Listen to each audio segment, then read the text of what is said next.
Sounds as if the rain has abated outside, so the coaching voices can be put away for questions. Start with just a note of disappointment after last year's SEC Network ad involving Jimbo Fisher, Marty Smith, and Ryan McGee. We all anticipated that trio to be offered a country music recording contract, and it hasn't happened yet. And I would just express that disappointment with a smile. Our next coach is Jimbo Fisher, the 2020 National Coach of the Year finalist, 2013 National Coach of the Year, one of 3 current SEC active head coaches to have won a national championship. He has a 9-2 overall bowl record, which is which is among the best winning percentages ever, including a 3-0 mark in his leadership of the Texas A&M football program. Go back to Destin. A lot of you had expectations about conversations that would take place. We're at dinner. Jimbo with his wife, me with my wife, walked in and we had a conversation about something I've mentioned repeatedly, which is Jimbo's son, Ethan, who has a rare genetic disease, Fanconi anemia.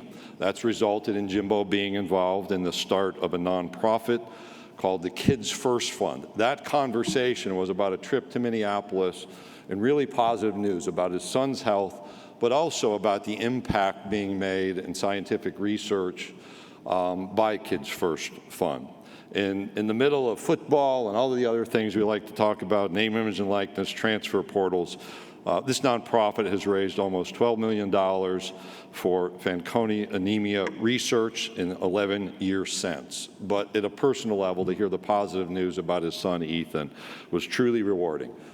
It's my privilege to introduce to you the 14th Coach of the Week by schedule, Texas A&M head football coach Jimbo Fisher.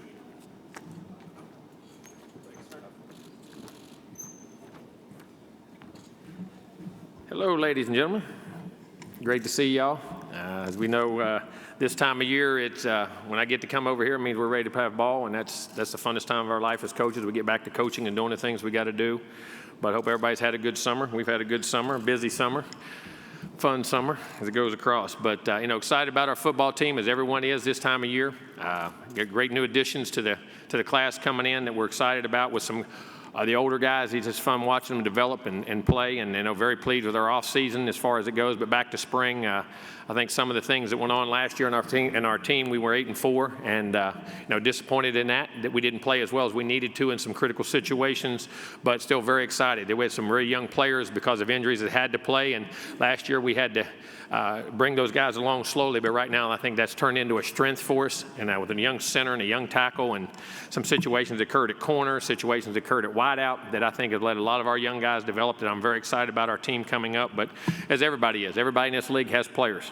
Everybody in this league has good coaches, so it's what you do and how you play, and we can sit up here and say what we're going to do, how we're going to do it, how good we feel, but it's about what we do and creating a culture within our organization, which we feel like we have. The young guys have adapted to it very well, and I'm very pleased with our senior leadership right now, with a lot of guys jumping out and doing a really good job. You'll see 2 of them here today, in Damani and Layden. And where we're at, I think our coaching staff, the new additions with Steve Adazio and DJ Durkin, those guys have really fit in and done a great job and added some different twists and nuances to our program. And they're great ideas. They've all been very successful at different places they've been. So excited about that part of it. Like I say, it was one thing today. I actually saw rain. That's the first time I've seen rain in 3 months. It's been 100 to 106 in College Station for 3 straight months, and I didn't know rain existed. I thought it went away. So I'm glad that hopefully y'all can push some of that rain our way to there. That's the biggest news of the day for me, that it does rain again. I didn't know if it did, so excited about that. But like I say, we're getting ready for camp coming up. We'll report next week as a staff to have everybody full go on Monday and what we do, and looking forward to the season where we're going. Questions? All right, thank you, Coach. If you have a question, raise your hand. Lisa, Jim, or Jesse will get a microphone to you. Coach, we'll start right here in the center aisle, right in front of you, about 6 rows back. Hi, Jimbo. Jeff Spiegel, ABC 3340 in Birmingham. Yes, sir. When you look back at the press conference in May, do you have any regrets over how that was handled? Do you feel like you owe Nick an apology? And how did things stand between you and him? Listen, we're great. 2 competitive guys that go at it. Listen, we all learn from things we do in our business. You got 2 competitive guys on a topic that is very everywhere, as they say. There's no rules in this thing and where it goes, and each state has different laws and everything. And like he said, I heard a statement he made, the arguments we had in the staff room and on the basketball court and all those things. But on the basketball court, we didn't have them. We were always on the same team. So we usually had them against other people. So I have great respect for Nick. And that's unfortunately our thing went public, and that's sometimes that happens in this world. Nothing's private anymore, is it? Anyway, but no, we have great respect for Nick, and we all learn from him. We all will learn. Like he said, he was learned. Hopefully I learn from things we do and say, and we move on from there. But have great respect for him and their program like always. Coach, we'll go over here to our left on the second row. Coach Fisher, Drew DeArmond, WZZN Radio in Huntsville, Alabama.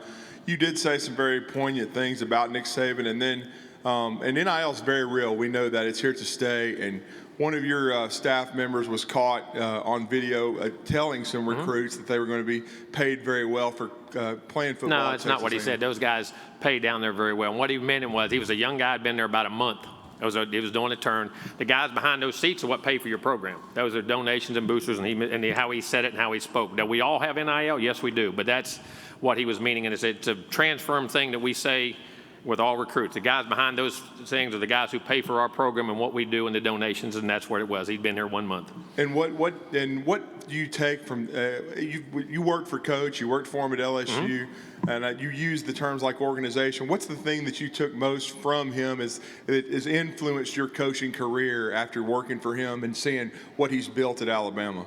I think diversity in organization and the different aspects of a program as they've grown. I think he was one of the first guys into mental health and things, which has been a very forefront thing for me ever since I've been a coach and as an assistant or as a head coach that we put a lot of time in. And I think now is jumping out. I used to joke in the ACC meetings. I told some guys sometimes, I said in the head coach, I said, the biggest issue we have in college football and in my is mental health. And he said, well, that's not our problem. I said, well, I think it is for everybody. We just didn't realize it. And I think that was one of the things he was in the forefront about, getting help and getting guys to understand how to handle the different pressures that they go through as a person, and each year it's changing, and because of social media and the different things that are going on, I think it's huge, and I think those aspects in organization, and he's a great football coach. Coach, we're going to stay over here on our left side in the fourth row back. Dennis? Dennis Todd, CBS. Now, you walked out on me earlier, daggone, when I was in there talking. You're going to get us later, so we got okay, half an hour. Okay, I'm just giving you a hard time, Dennis. No, just a hypothetical question. If there's no NIL, do you and Nick have this public beef? In other words, no, because of the things, the way what he said, when I said, I mean, that we're moved on from it. But NIL, like I say, guys, there's no rules. Each state has its own rules. I mean, it's not just an NCAA thing or a national thing. There's each state, like for instance, in Texas, we cannot bring up NIL to a recruit. We can't say it, we can't promise. All we can say, if guys on our team have it, that's all we can say. Other states can prevent written contracts. They can send you a written contract to a guy. I've been going through that in a recruiting thing that, I mean, it's just the world we're in, and we're frustrated because there's no unification of what happens and the way it happens. You know what I mean? And it's just a different day and time. But listen, change is inevitable. That's the rules we have to play by, so we all have to adapt and adjust. And if you either adapt and adjust or you don't, one of the two. Coach, we're going to go straight in front of me, right on this near aisle. Jimbo, David Nuno, Texags. With all three quarterbacks on campus since January, how has that competition evolved in having them all three together? Very well, and I think they're learning off each other, and I think they're doing a great job of watching each other and being very competitive with each other, but also helping each other. I mean, very pleased. Finally, as I say, at the end of spring, you finally saw Max starting to grasp what we were trying to do. You saw Haynes' health really come in. He knew, and I think really in the last month, while I've seen his feet and the way he's throwing the ball has really jumped out at me. Connor, so natural and effortless, and this, as he grasps what's going on, it's going to be a fun battle. I mean, and last year we really needed three. I mean, you saw Zach in the Alabama game. As I said before, he hit a knee hit, come back from that. In the Auburn game, he actually popped his shoulder back in place. And the doctor said he could play, so he played. I mean, he went through it. You really need a third guy. And having three guys, that's rare in today's time. But I think we got three outstanding guys, and I'm very excited to work with them. Coach, we're going to go over to our right side near the back.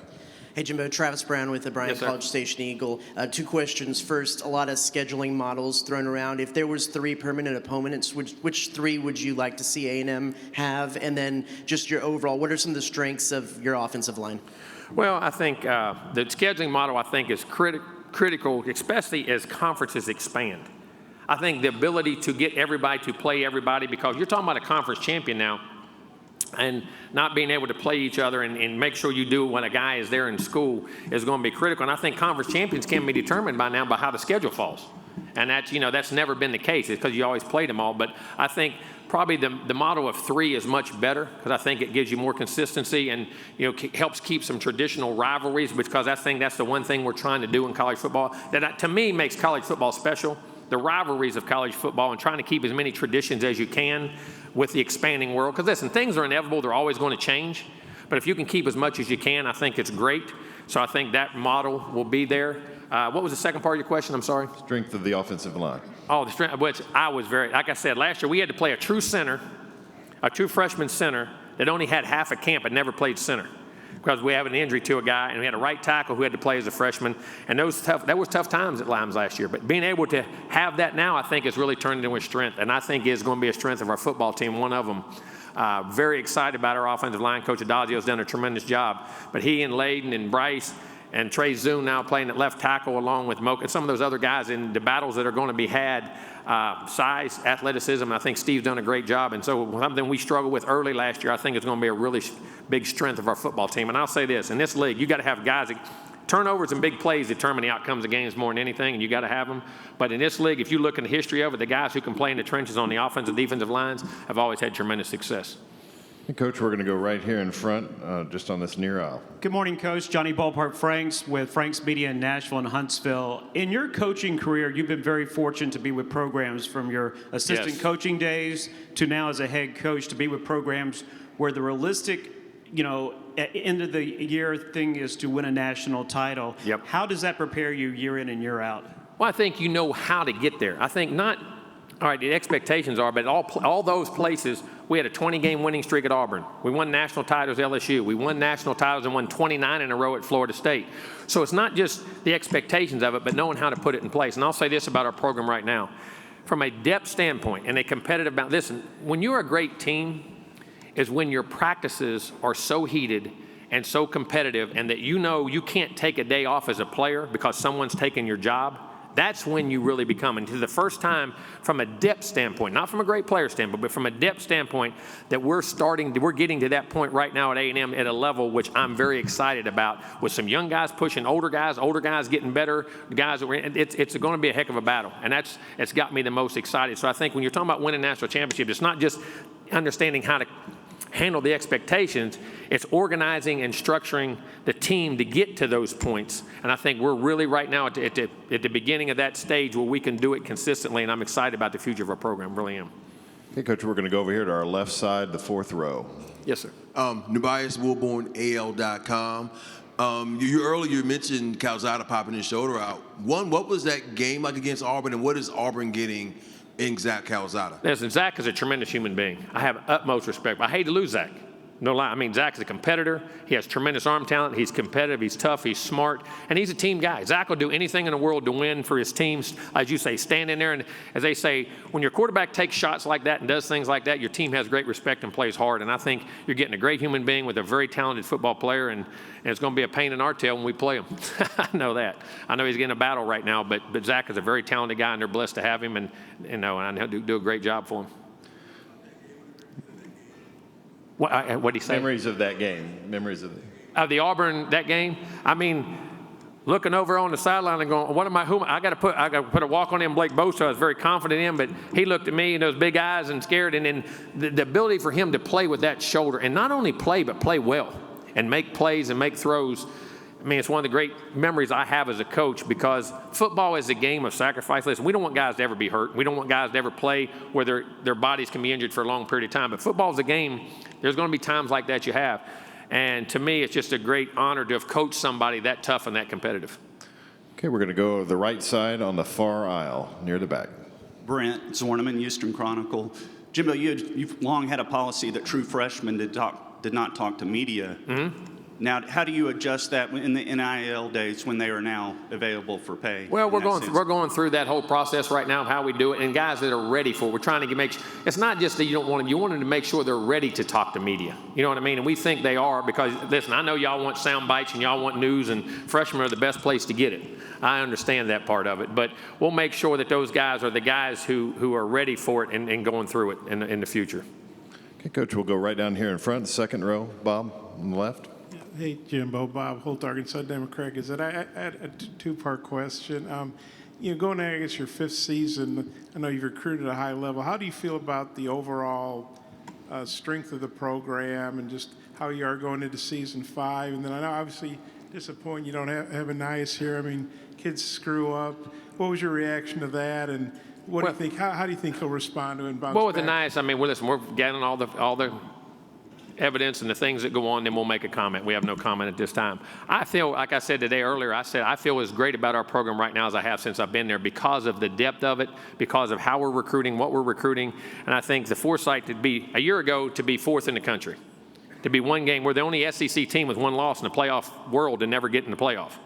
I mean, I thought we were, at that time, as good as anybody in the country. I really did. I mean, Alabama had a great team, maybe the second best team, but like to have a shot in the playoff. But, hey, that's part of it. Should have won them all.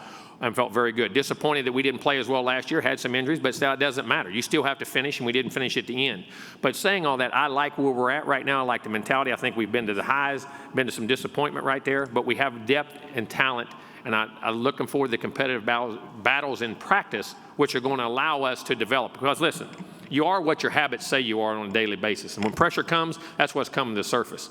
And you have to practice that way because you know somebody's there to take your job. It makes a lot better habits created. And I think that's what we have to do, and we have to learn to finish at the end of games. That's the thing that got us last year. Coach, we'll go right down here in front of you in the second row. Philip. Philip Marshall, Auburn 247. How you doing, Jimbo? How you doing, Philip? Great to see you, buddy. You've got LSU starting quarterback. Auburn's got your starting quarterback. How crazy is all this? South Carolina's got Oklahoma starting quarterback. USC's got Oklahoma starting quarterback. Wild, wild west, isn't it? It is crazy. It's the times we're in, and that's just the world. And did you ever think it would come to that? No. But at the same time, it's not transferring. There's reasons to transfer. I get that, but I think, sometimes I hope these guys will at least try to stick some things out at times. But there are reasons, and it makes it an interesting show. That's for sure. All right, we're going to go straight in front of me, about 4 rows back. Kirk. Kirk Bowles from the Austin American-Statesman. I don't think you mentioned the 3 permanent rivals that you personally would want. And do you feel like you have everything in place there now to be a top 10 program? Yeah, I do. I mean, we've been it once. We've already done it once. We've been top 15 a couple times. We're in a position to do those things. But, I mean, of course, you want Texas. When Texas comes into the league, when that schedule comes in, you definitely, because of that rivalry. I think the LSU rivalry is a great rivalry. And then, but it's not, that's probably our 2 biggest. And Arkansas goes into that too, but I don't know if that one's, I don't think that was one of our 3 that they equated to us and what we did. But, I mean, you're going to play great teams all across the board, but you got to get those rivalries. And I would say right now, probably LSU and Texas, I think, will be definitely for sure. And I think our 3rd team on our gamut, if I'm not mistaken, was Mississippi State. It's another West team. I believe it's the way it was. I'm trying to think off the top of my head. But, I think the Texas rivalry is important. I think the LSU rivalry is important. All right, Coach, we're going to go straight down in the front, about 3/4 of the way back. Jimbo, Joseph Goodman, AL.com. This question comes from someone who transcribes interviews for a living. How do you speak so fast? You got to get your thoughts out. You want to be here? How long you want to be here? Huh? I think if I talk slow, as much as I get information, I give you lots of information in a short amount of time. I'm a reporter's dream. Dadgum. Huh? How could y'all be complaining about that? I could sit here, I'm going to be slow and drawn out. Let me think about it and where we're going, what we're doing. You want me to do all that? Heck, I get you in, I get you out. See, you know what I'm on? It's on a limited amount of time I'm used to in coaching. You only get so many hours with the player, this stupid 20-hour rule. Well, you get 1 hour meeting. You got to get as much information in as you can. All right, other questions, raise your hand, and we'll get a microphone to you. All right, we've got one down right here in front. Glenn. You sounded like Saban when you were talking a second ago. We're from the same place, so you know. What is your wide receiver depth without Aeneas, and do you hope to have him back early in the season? Like I say, I have no comment because I don't know all the information, and I'll get it. But I mean, Chase Lane is really, I really like what he did. And the thing where he was playing a year ago, I think Evan Stewart's evolution there, Devin Price, and that Moose Muhammad is a guy who played really well at the end of last year. I'm happy about him. Now, Kenyon Jackson's a guy we got, but he's been hurt off and on, so hopefully he's a big body. But these young freshmen I'm really excited about. There's some really good guys, and I mean, 3 guys that I'm extremely high on. You saw Evan, who was our MVP of our spring, which is, I've never had a freshman come in and do that. But then you got Chris Marshall, and then Noah Thomas, who I think are both highly, highly gifted, skilled guys that can jump in there. Plus, you got your tight end. You know, you're worried about your tight ends. And then the other thing about that, our backs, a chain is a big-time receiver, too. So the ability to throw the football, we get concentrated on receivers, but tight ends and backs are a big part of that now, too. And we've signed 3 very, very gifted tight ends, and I'm really, Jake in the spring, and the other 2 guys I'm really high on in the summer, too. So we'll see. And you got Max Wright coming back. You have Blake Smith in that group. So all those guys will have a chance. So we'll see. But receiver-wise, we feel good about it. And that's what I say. Our passing game, we got to get better. We need to throw better. If you go back, we were throwing for 4,000 yards before people did it. Back in 3,000 and 4,000 yards at Auburn, LSU, and on those days, we were throwing it everywhere. Florida State, we did it with Jameis and that whole crew. But then we've gotten some great backs. But we have to throw the football better, and we know that, and we will. And we know how to do it. So we'll get it down. Okay, we'll go back over here to our left, second row. Bob? You got 2 of them in. That's good. Oh, yeah, I got another 2-parter for you. Kevin can help you out. It seems like the transfer portal players move around the league, but so do coaches. You hired, I guess, Ole Miss's defensive coordinator, DJ Durkin. What do you like about him? What's he brought to y'all? And then you mentioned, you'd like to maybe have Arkansas be one of your permanent teams. Well, I just said that's a rivalry in A&M history. You got to pick. You can only pick 2. Really, then you pick 2, and then we rotate off. But DJ goes back to my days when I was at Florida State. He was at Florida, and he was a coordinator there. He was assistant coach there, and they had some great defense. They had great players, but they had a great defense. Their scheme was hard to go against. It was very sound. It was multiple, did different things, and as his players' talents changed, they changed what they did, and he was very difficult to go against at different times. And then, of course, what he's evolved to and doing different things. What I love, he's always been a 4-down guy, but he went to 3-down package at Ole Miss because of the personnel they had, which shows you, to me, how good a coach he is, what he does, being able to adapt to his personnel. And I think his diversity, his knowledge, his wisdom, and been around a long time. And I think he did a great job for us in the spring. All right, Coach, we're straight down this middle aisle, about 3/4 of the way back. Yes, sir. Hi, Coach. Lance Griffin with Wolf Radio in Dothan, Alabama. Commissioner said earlier this week that college football isn't going back to what it was before. Yep. But he also said it doesn't have to be what it is now. What is the sweet spot for college football? What makes sense? I think some kind of uniformity. I think that's what he's talking about. I mean, change is the conference is going to change a little bit. They're going to move the rules. But I think the NIL, the uncertainty of NIL and the difference in the rules per state, what you can do and how you can do it, affects recruiting. And listen, at the end of the day, we can coach all we want. You got to have good players. And you got to be able to get that uniformity together and create some kind of balance that everybody has the same rules about what you can and cannot do. And I think that's what I think he's talking about. But like you say, change is inevitable. Life's always going to change. It's always going to move, and you either got to adapt or get ran over. And I think that, to me, that's probably what he's talking about. And whether the transfer portal, I don't know where that goes either, where the situations with that. And I think that's where we're such chaos is everything's hit. You've got conference realignment, you've got NIL, then you've got NIL on top of transfer portal. So, I mean, when you're that's 3 major changes in everything we've done for how long? I mean, I don't know how many years it's been. I mean, and everybody, and what we're all scared of. What is human nature? What's human nature make you scared of? The unknown. And we have so much unknown, and that's why we're all on edge and panicked about what's going on. All right, we have time for a few more. If you have a question, raise your hand, and we'll get a microphone to you. Daggone. See, get all your information in a short amount of time, we can get out of here. Very efficient. We're going to start up here in the second row. Drew DeArmond, WZZN Radio, Huntsville, Alabama. Coach, in this NIL area you talked about, you've dealt with talent and players throughout your career, but how now do you balance it with a freshman coming in, high profile, like an Evan Stewart, who looks like he's going to be a big impact guy in your program, with the returning players, and how do you kind of manage the locker room? Well, I think we've always recruited at a high level at different places I've been, whether it's LSU, whether it's Florida State. And my competition, honesty, and the best players play. If you're the best player, you play. And it's about competition. I think great players respect that. And I think it makes them raise their game. I think the honesty and communication is the key. Communication is the key to everything. And I think that's where we got disenchanted in college football, to answer your question. I mean, there was no communication on it, and all of a sudden, instead of ready, aim, shoot, it was ready, shoot, aim. And everybody just started implementing rules, and everybody was panicking. There was no communication. There was no unification. And I think that's what you have to do as a coach. That's our job, to make sure they understand what we do, how we communicate with them. And listen, it's open competition. I ain't seen a rule in the rule book that says freshmen can't play, but I ain't said one that says they have to play. That's all up to them based off the competition and the opportunities they have. And I think that's where you have to be in your locker room to always be on top of those things and have a good, fresh line that kids can talk to you, you can talk to them. And I think as long as you communicate, you can always work out every problem. Okay, we'll stay over here on the left side, fourth row back. More of a philosophical question here. Yes, sir. With the combination of NIL and the transfer portal, what would you like to see as far as like hard deadlines for transfer dates? I know the SEC has a different date from the rest of the college football. You know, the dates I think are very important because it does unify you, but at the end of the day, they're still going to leave.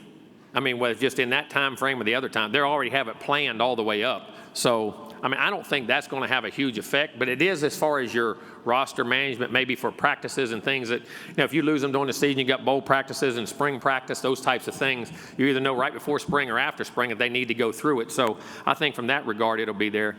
Man, the unification thing is just give us all the same rules. I mean, in the NIL, just give us all what each state can actually do and what you cannot do. And to me, that's the rules we have. Just so we all have the same rules, you can't complain. You know what I'm saying?